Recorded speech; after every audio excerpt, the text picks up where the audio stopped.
Hi everyone, in front of me I've got CUBOT R19 and let me share with you how to clear credentials on this device.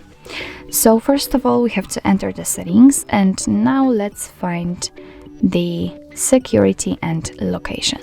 Now we have to scroll down to the advanced and scroll down again to find encryption and credentials. Let's enter, and as you can see at the very bottom of the list we've got clear credentials option, so let's tap on it.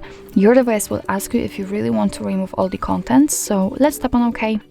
If you've got the pattern or a pin, then you will have to enter the confirm whole step.